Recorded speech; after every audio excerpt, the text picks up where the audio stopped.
Peace. Well, my name is RZA, considered the admiral of the Wu-Tang Clan. And when it comes to ODB, he was born with the name of Russell Jones. But around the age of 14, 15, we took a venture into life and we started reading books and researching things. And he chose a name for himself called A-Son Unique. And when you say A-Son Unique, it means he is a son who is unique.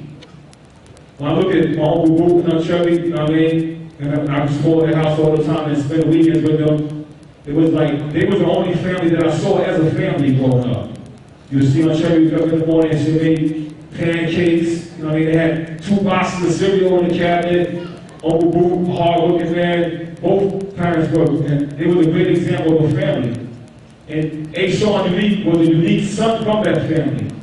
And he always had his different ways about it. You know, you could come around my neighborhood and everybody like, hey, what's your cousin? What's your cousin Rusty at? He's just so cool. Everybody loved him. That's why you want people just fall in love with him immediately. But as time went on, and we started going through life and going through the tribulations that we go through as teenagers, and we started getting more into hip-hop and started actually making money from hip-hop and being, shall I say, successful in hip-hop. He changed his name to Old Billy Bastard. That was the name personally that I gave him. And I asked for forgiveness for that, as well as you can thank me for. I say forgiveness because a man don't make a name. You know what I mean? Or should I say, it's like sometimes a man makes the name, but sometimes the name makes you. Sometimes your attribute actually becomes a reflection of yourself. Now when I think back of him being A-Son Unique, he was the kind of person, he didn't eat no meat, he kept himself super clean, he walked like Mr. Spock. He would challenge anybody in the cipher. Every time he spoke with wisdom. Many times, man, Uncle Bruce to get the books from him, he bring out the Muslim books from Imani Islam, and we'll match lessons, match knowledge together, you know what I mean? And Uncle tell us, you guys, may not be going the totally right path, but you're definitely doing better than a lot of people before y'all, you know what I mean? And when he was A-Son Unique, in my opinion, you know what I mean? He was really more extremely powerful than his ODB. And I say that because the radiance that he had, the beauty that he had, everything that shined, his whole look was just angelic. You know what I mean? And as he became Old Billy Bastard, he became more successful. He made a lot more money, a lot more fun, a lot more things going on, but yet he went further away from A-Son Unique.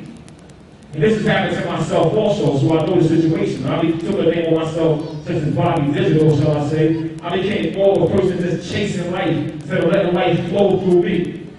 Now, I'm going to deal with mathematics for those who understand this. The God physical passing away was on the 13th.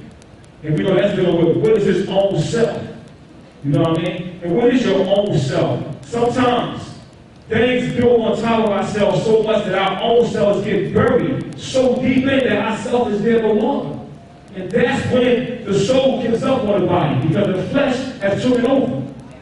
So you just say what? The flesh is weak. It's weak to anything that tempts it immediately. If we see a big butt, be quick to look.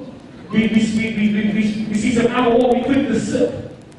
So as time went on, he became more and more away from his own self.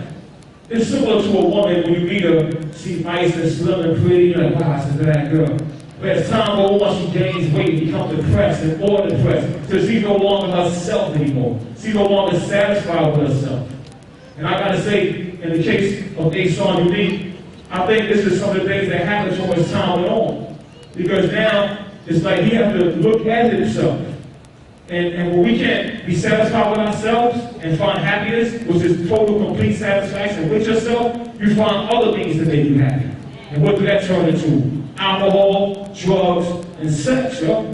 And the abuse of alcohol, drugs, and sex will take any one of us out of here. Any one of us. And as I'm looking at the time that we spent prior to being ODB and times of being A-Son Unique, I realized something that I'm going to say right here for everybody. Most people teach that we all die because, it's preordained for you to die. That your day is coming. I bear witness that God is almighty and all beautiful. it says Allah is the most merciful. I don't bear witness that the mercy of God will give you a time that, you born and you want to die that day. I don't think God chose any of us. He wants us to have life. But I do believe that we kill ourselves, or we allow each other to kill ourselves. When I think about a son, I said to myself, I said, you know what? I'm going to take 5% of the blame. You know why? Because I consider myself a wise man who knows right from wrong. But when I see him doing things that was wrong, I refrain myself from intervening, from stepping in between. Because we got this thing in the hood that, he's a grown man. He could do what he wants. And we all say that to each other. Oh, she's a grown woman. Oh, your wife ran away. Oh, she's a grown woman. Oh, he's smoking crack. Oh, she's a grown... Nah, man. See, that's what's wrong with family. It's neglect. Never neglect each other. You see somebody in the family hurting, reach out, help out. I mean, Dirty told me and many of our other cousins and many people in this family that, I'm dying. Personally, I'll be honest with you, I took it as he's just high, or he's just talking out of his mouth.